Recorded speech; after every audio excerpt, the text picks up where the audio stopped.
Bonjour, nous allons voir ces 3 derniers jours les dialogues entre Jonas et Dieu. Nous lisons dans Jonas au chapitre 1, verset 1.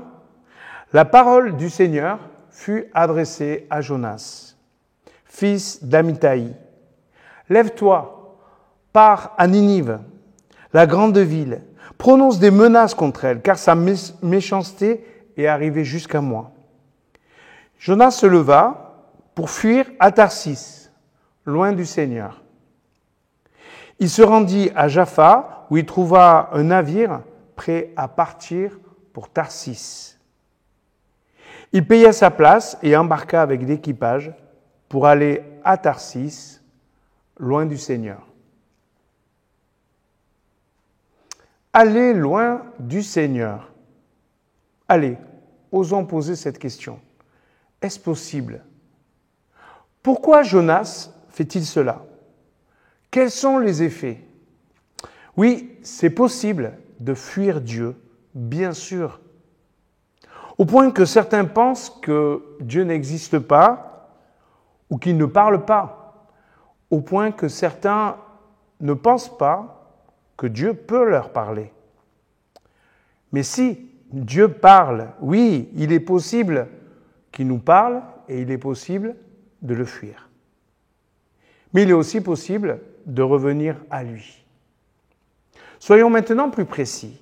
Il est possible de fuir Dieu, mais un temps. Et on va le voir avec Jonas. Le jour viendra où Jonas retrouvera Dieu. Parce que Dieu le désire, mais parce que lui-même le désire.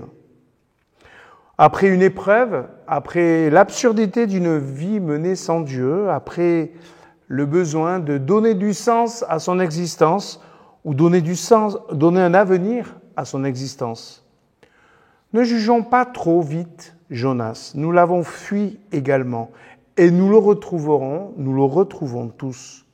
Aujourd'hui, demain, dans un mois, dans un an, dans 10 ans, qu'importe. Au bout de notre solitude, au bout de nos limites, au bout de nos déceptions, de nos frustrations, nous le retrouverons. Dieu nous a créés ainsi, capables de l'entendre, mais capables aussi de le fuir. Capables, enfin, de le retrouver. Dieu ne nous en veut pas d'être comme ça. Il nous a créés libres de lui dire non et libres de lui dire oui. Il aime notre liberté car il désire notre amour. C'est pourquoi il est digne de notre louange et de notre reconnaissance, parce que nous pouvons le fuir. Voilà le résumé de toute une vie. Entendre Dieu, le fuir, le retrouver, comme une histoire d'amour, comme un drame cosmique, Jonas, Ninive, nous, notre pays. On entend la vérité, on entend cette vie que le Christ nous donne, et puis on peut les fuir, mais aussi les retrouver. Jésus démontrera, par sa venue et par la croix, que c'est le projet même de Dieu. Il ne s'impose pas par sa présence, mais il attire notre attention par son humilité.